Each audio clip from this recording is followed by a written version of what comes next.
Podcasting from Woodstock, Georgia, welcome to Soul Solutions, a show where we overcome our fears and our limiting beliefs. I'm your host, author, and certified life coach, Terry Kozlowski. Hello, warriors. Do you wish to eliminate drama from your life? Are you able to establish personal limits with other people? I have the course you requested, The Guide to Setting Personal Boundaries, where you'll learn what they are, why they're important, and how to set them as a part of your self-care routine. The show notes contain the link. Don't let the drama of others influence your life. Now let's start this week's episode.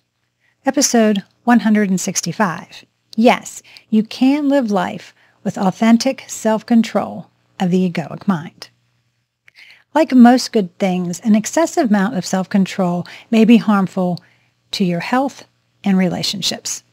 High levels of self-control may have downsides in a variety of emotions and the propensity to overwork, according to some studies. But you may use the power of restraint to strengthen your feelings of purpose by seeking a correct balance. While self-control is crucial, it is not the only element that leads to success, and in most situations it requires a time to cultivate and maintain. Be kind to yourself as you go through the process of living an authentic life. Self-control of the egoic mind must be developed over time, and some people are more prone to doing so naturally than others. The spiritual power of faith. Spirituality always fosters values like morality, honesty, compassion, forgiveness, self-control, willpower, and awareness. It necessitates specific, regular activities and sincere introspection. All of it calls for self-discipline. Spirituality increases resilience, reduces impulsivity, and enhances mental tranquility. Your perception of yourself as something bigger than your physical self and personality are also known as self-awareness, spirit, soul, or Buddha mind. These things strengthen your sense of self-worth. You perceive setbacks as hitches along the lifelong road of personal transformation, which strengthens self-forgiveness and the practice of self-compassion. Faith is the acceptance of something that is true, that science cannot validate or refute, but one believes is proper, good, and meaningful. It provides a framework for building moral character and gives meaning to life. Faith is selecting from a sea of unknowns that one theory that for you brings meaning and makes it all worthwhile.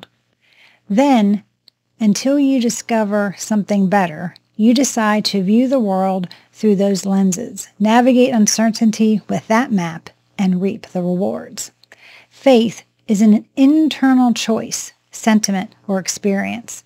It's transrational and not the result of analytical thought. Therefore, it is true divine wisdom. It is also not only a part of religion. Techniques for gaining self-control over the egoic mind. Number 1, avoid temptation. Remove it. You may have heard someone talk about how they face temptation just as they could face a nagging worry or difficult interaction. However, a 2016 study found that teaching people to resist temptation may help them exercise self-control. This research implies that it's best to eliminate the temptation so you don't have to put up with an unneeded face-off rather than trying to resist your favorite dessert. Although it isn't always possible to control your surroundings, it's sometimes very easy to get rid of temptation. Be with people who are aware of your temptations and understand how crucial it is for you to resist them. Supportive people can assist you in leaving a situation if you find that your self-control is waning. Making these changes and communicating your desires may take some time, but in the long run, they can protect your general health and mental well-being. Number 2, develop stress coping techniques. Self-control frequently disappears when you're under stress.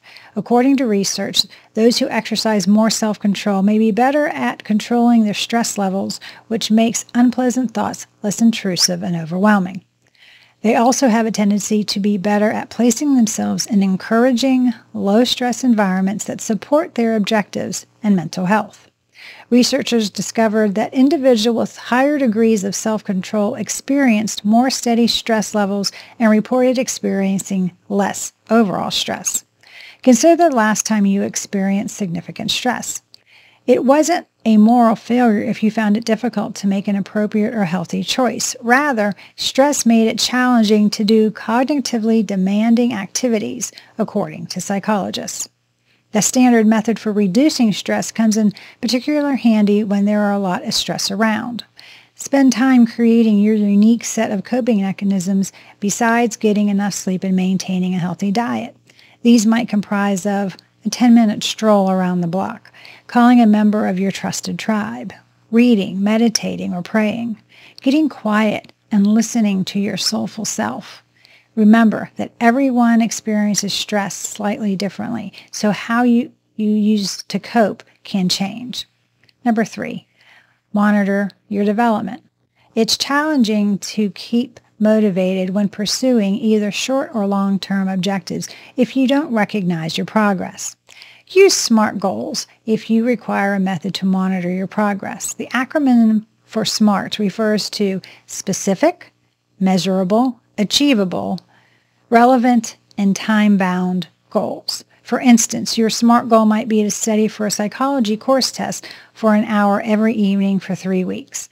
Having the aim is far more obvious than just saying, I want to do well on my psychology exam. My coaching service can help with you to provide accountability for your SMART goals. So instead of just clinging to hazy dreams, you can start tracking your progress towards specific objectives by adopting SMART goals.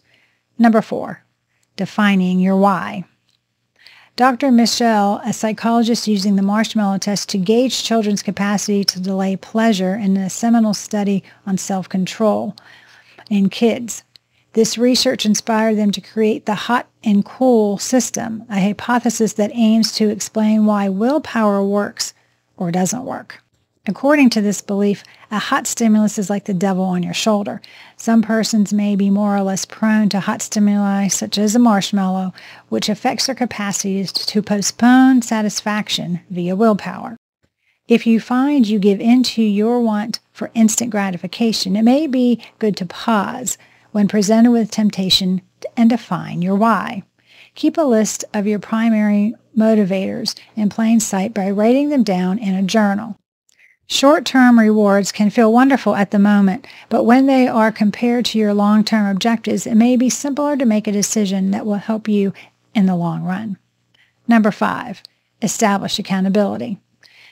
An accountability buddy can be quite helpful in circumstances where self-control is required. While you could ask a friend or a member of your family for support, a coach like me can provide a higher degree of knowledge and experience. Moving forward with authentic self-control. Although the definition of self-control may appear straightforward at first, psychological research shows its practical application can be a little bit more challenging. Developing self-control over your egoic mind takes time, patience, and self-compassion. However, you may strengthen your willpower and advance boldly towards your next objective while also improving your mental health. Do you need help to gain control over your egoic mind? Are you looking away for you to lessen your stress levels? Do you need someone to hold you accountable? If so, please reach out to me at terrykozlowski.com and we can create a plan for you to alter how your mind deals with these thought processes. Thanks for listening to Soul Solutions with Terry Kozlowski. If you'd like the show and want to learn more, check out terrykozlowski.com where you can find the links to everything we talked about in this episode. Please subscribe to the show so you'll never miss an episode as we overcome our fears and our limiting beliefs.